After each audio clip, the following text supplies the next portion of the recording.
नमस्कार। आज के इस खास चर्चा में आपका स्वागत है। आज हम एक बेहद दिलचस्प और मेडिकल नज़रिए से बहुत ही महत्वपूर्ण विषय पर बात करने जा रहे हैं। हम थायराइड सर्जरी, जिसे थायराइडेक्टमी भी कहा जाता है, उसके पूरे सफ़र को गहराई से समझेंगे। ये एक ऐसा विश्लेषण है जहां हम शरीर की बनावट से लेकर सीधे ऑपरेशन थिएटर के अंदर की बारीकियों और फिर सर्जरी के बाद की देखभाल तक हर एक पहलू को डिकोड करेंगे। तो क्या आप इस सफ़र के लिए तैयार हैं? चलिए शुरू करते हैं। आगे बढ़ने से पहले जल्दी से आज का रोड मैप देख लेते हैं।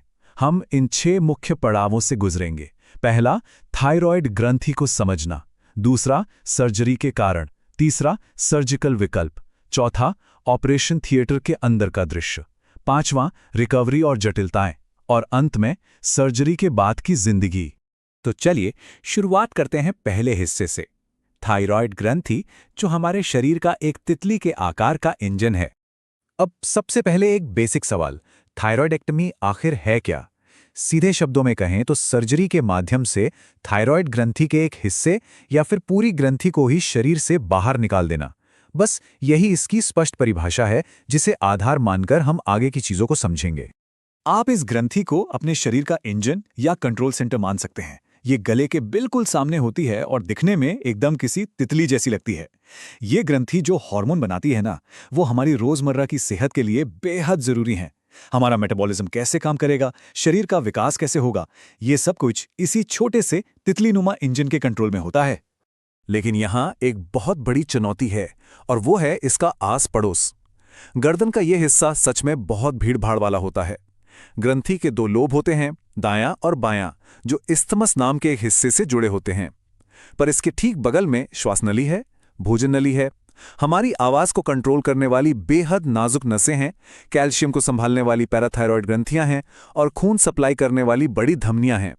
इतने सारे महत्वपूर्ण अंगों का बिल्कुल एक साथ होना ही ये तय करता है कि इस सर्जरी में सर्जन को इतनी सटीकता क्यों बरतनी पड़ती है। आगे बढ़ते हैं दूसरे हिस्से की तरफ। आखिर सर्जरी करनी क्यों पड़ती है? कैंसर से लेकर दबाव तक के कारण। ऐसी कौन सी स्थितियां हैं जब ये सर्जरी करनी ही पड़ती है? इसे हम मुख्य रूप से 4 श्रेणियों में बांट सकते हैं। पहला और सबसे गंभीर कारण है थायराइड कैंसर, जिसमें पैपिलरी या फॉलिकुलर जैसे घातक ट्यूमर शामिल हैं। दूसरा है ऐसे विकार जो कैंसर तो नहीं है लेकिन फिर भी दिक्कत करते हैं, जैसे कि बहुत बड़ा गोइटर। तीसरा कारण है हाइपरथायराइडिज्म, यानी जब ग्रंथि जरूरत से ज्यादा काम करने लगे, जैसा कि ग्रेव्स डिजीज में होता है। और चौथा बड़ा कारण है दबाव, जब ग्रंथि इतनी बढ़ जाए कि वह श्वास नली या भोजन नली को दबाने लगे, जिससे मरीज को सांस लेने या निगलने में तकलीफ हो। इसके अलावा अगर सुई वाली जांच, जिसे FNA कहते हैं, उसमें कोई संदिग्ध गांठ मिलती है तो उसे निकालना भी जरूरी हो जाता है। अब आते हैं तीसरे हिस्से पर, सर्जिकल विकल्प। पूर्ण यानी टोटल बनाम आंशिक यानी पार्शियल निष्कासन।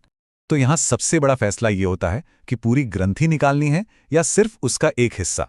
ये पूरी तरह से बीमारी की स्थिति पर निर्भर करता है। पूर्ण थायराइडेक्टमी में पूरी की पूरी ग्रंथि निकाल दी जाती है।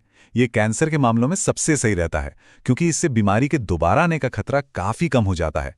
पर इसका एक बड़ा नुकसान ये है कि मरीज को जीवन भर थायराइड हार्मोन की दवा खानी पड़ती है। वहीं दूसरी तरफ आंशिक थायराइडेक्टमी में सिर्फ एक हिस्सा, जैसे कोई एक लोब, निकाला जाता है।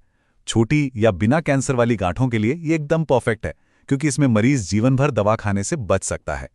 चलिए अब चलते हैं सीधे ऑपरेशन थिएटर के अंदर। चौथा हिस्सा, प्रक्रिया का चरण दर चरण विवरण। सर्जन के पहला चीरा लगाने से काफी पहले ही एक बहुत सख्त तैयारी शुरू हो जाती है। मरीज को कोई सांस की दिक्कत तो नहीं है, इसका मूल्यांकन होता है। अल्ट्रासाउंड से लेकर ब्लड टेस्ट और सीरम कैल्शियम तक की जांच की जाती है। अगर मरीज का थायराइड बहुत ज्यादा एक्टिव है तो पहले दवाइयों से उसे शांत किया जाता है। और हाँ, एक बहुत ही जरूरी नियम, मरीज को सर्जरी से कम 6 से 8 घंटे पहले उपवास करना होता है, जिसे मेडिकल भाषा में NPO कहा जाता है। इस पूरी सर्जरी को हम 5 आसान चरणों में समझ सकते हैं। सबसे पहले एनेस्थीसिया देकर मरीज की गर्दन को थोड़ा पीछे की ओर तान कर सही पोजीशन में रखा जाता है।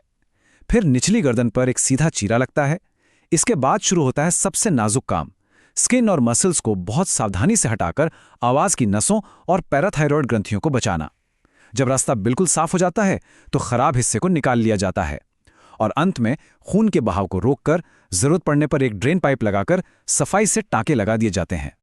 अब ये सुनकर आपको शायद थोड़ी हैरानी हो, लेकिन इतने सारे नाजुक अंगों के बीच से गुजरने वाली और जीवन बदल देने वाली इस पूरी सर्जरी में आमतौर पर सिर्फ 1 से 4 घंटे का ही समय लगता है।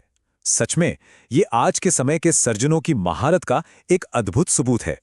सर्जरी के बाद क्या होता है? 5वां हिस्सा, रिकवरी और जटिलताएं, हीलिंग और निगरानी का समय। सर्जरी खत्म होते ही रिकवरी का बहुत ही सख्त और नाजुक दौर शुरू होता है। सबसे पहली प्राथमिकता होती है मरीज की सांसों पर नजर रखना। सूजन कम करने के लिए मरीज को सेमी फाउलर पोजीशन में रखा जाता है, यानी वो आधा बैठा हुआ होता है, सिर थोड़ा ऊपर की तरफ। मरीज को पहले तरल चीजें दी जाती हैं, उसकी आवाज चेक की जाती है और लगातार कैल्शियम के स्तर की निगरानी की जाती है। देखिए, सुरक्षा के पूरे इंतजाम होते हैं, लेकिन हर सर्जरी की तरह इसमें भी कुछ रिस्क होते हैं। गर्दन के अंदर ब्लीडिंग होना एक बड़ा खतरा है, क्योंकि इससे सांस की नली ब्लॉक हो सकती है।